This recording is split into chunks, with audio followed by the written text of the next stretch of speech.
visually interacted as well. We may be going through personal data on our devices. We may be doing banking. We may be doing health, financial information on this. So once VoiceOver is enabled, using 3 fingers, you can triple tap on the screen, and it will enable what we call a screen curtain. So that VoiceOver will still be enabled, and you can still touch the screen. But when you tap 3 times, the screen will go dark. The screen will go black. So you can still press. Bluetooth on. Double tap to toggle setting. Loud enough? Still finding my way through this one. Yeah. Loud enough? So that screen curtain is definitely important because anyone can actually access information like this, even if someone is trying to help you configure this device. We don't want it to be visible to anyone. If we are having difficulty, interacting with a specific page. This is a great example of a training session that is accessible for individuals with disabilities.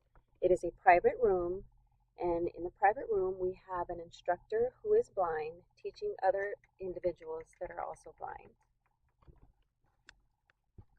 Okay, welcome to this iPhone training. And this iPhone training is specifically for blind individuals who use the VoiceOver application to access their phone. Now, this doesn't mean this training is not specific to anybody else, meaning blind people are those who don't use any vision to access their phone, so non-visual use of the phone. So we're not going to get into low vision features of the phone. So the first thing is that makes your phone accessible is something called Voiceover. Voiceover is a software on your phone. It's built into all iOS devices, not only iPhones, but iPads and other devices that allow you to access that particular device. Okay. So the iPhone, you must first activate the VoiceOver in order to use it. That means initially the setting will be turned off and you're going to need guided assistance to do so. So if the person will have to help you set it up initially so that you're able to use it from then on. So there's a couple of settings I want to walk you through to make sure that you use your iPhone effectively. So here you have the iPhone, and you want to go to your setting under General, get over to the accessibility part, and under accessibility, pretty clear, right? You would just tap on there and get in there. I'm not going to talk to you about tapping and doing things, but that's just where it happens to be. So now that you're comfortable, you're set comfortable in using your iPhone with VoiceOver. You set the volume, you made it accessible to you. Set the volume, set the speech. Now you're ready to use the phone. And what's the first important thing to learn about using your phone? It's how to interact with it. What are the buttons? What do they mean? Okay, you know where your headphone jacks are? You guys know where it is? Bottom, yeah. Bottom. If you hold it vertically, like a portrait picture, bottom left-hand corner underneath the bottom is your typically it's your earphone thing. Okay, I have an iPhone 6 Plus. You guys have various versions, but I think it's pretty much the same price. Okay. Yeah.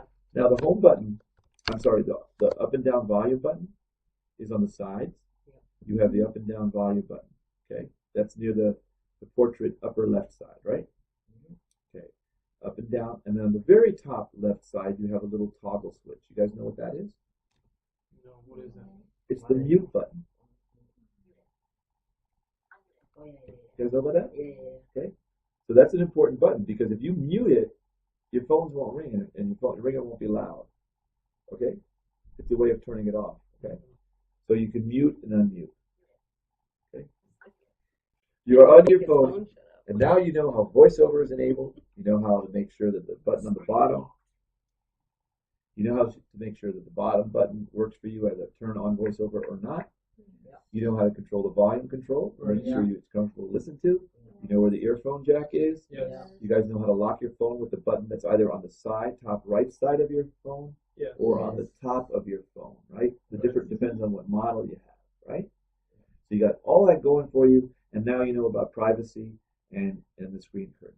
All right? You ready to do it? Know what to do next? Yeah. Okay. We're going to get into gestures. And a lot of the phone is about navigation. It's about getting around. It's about getting to what you want.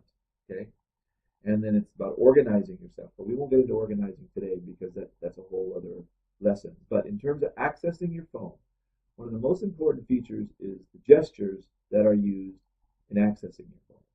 And one of the best ways to learn it, when I'm not here, is to use what's called the voiceover help. Have you guys heard of it?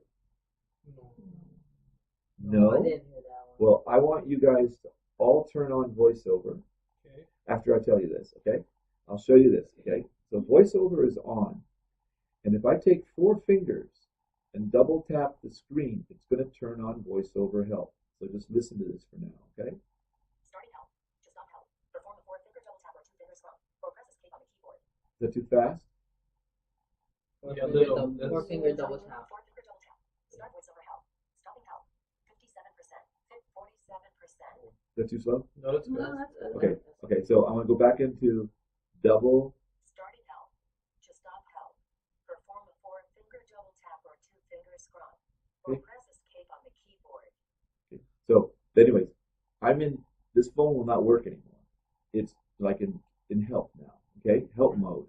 So anytime I touch the screen, 1 finger Touch. Select item under your finger. tells me what I did. 2-finger touch, 2-finger single tap. Pause or continue speech. okay? 3-finger single tap. 3-finger single tap. Speak page number or row is being displayed. Now, what happens if I hit 3 fingers 3 times? The screen curtain. Okay, watch this. 3-finger triple tap. Toggle screen curtain on and off. Cool. So it tells you what it is. So everything. Now, if I do 4, this is a really cool one. I just discovered this last week. 4-finger triple tap. 3-finger quadruple tap. That's what I meant. Copy last spoken text to the clipboard. So whatever So copy and paste. whatever voiceover said to you at the last time, if you take 3 fingers and quadruple tap 4 times quickly, it's going to copy it to the text clipboard, and you can paste it in a document. Ah, that's cool. Okay, or in a text thing. Okay, so I'm just showing you that this help mode is a way that you can learn and remember and practice the swipes. Maybe somebody has difficulty with their fingers. I would turn them loose on this. I would say, practice it. You point down. So as you can see, this class is a stark contrast to what is offered in the Apple Store. See that? They have Oh, that's cool. learned, If you keep turning that rotor, it goes to different settings. they right? appreciate what they're learning, Can you See, if I want to, and they will leave with more knowledge.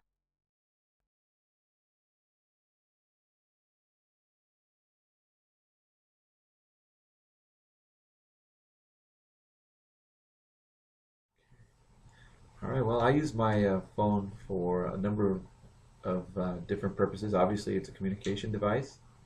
I use it for productivity. I have all my apps organized in different folders. One's a productivity app where I do all my writing, note-taking, calendar, organization, tasks, and things like that. It keeps me organized, and I can write with those apps. My other folder is a communications folder, and that's where I can do all my emails, all my my messaging, texting, and what have you.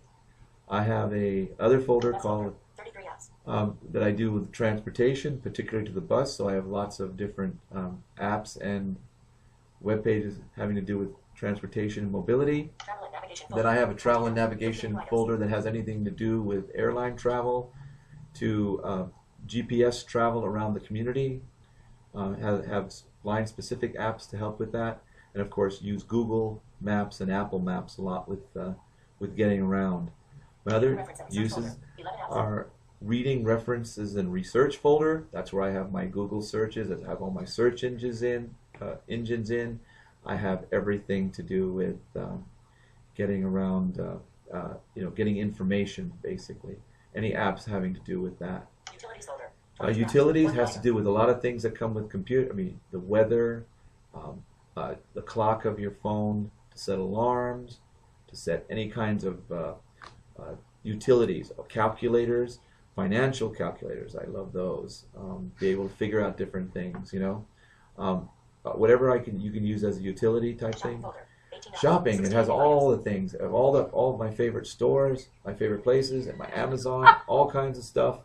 You know, things where I can get information about it. If I go by a market, it tells me if there's any sales in that market. I got apps for everything. I've got barcode scanners, everything like that. Okay, Finance folder. finance folder, 6 new items. everything to do with money, investing, You got stocks, it down. everything is in there. List type folder. 1 app. News folder has all my information on the news Settings. on the news. Health folder.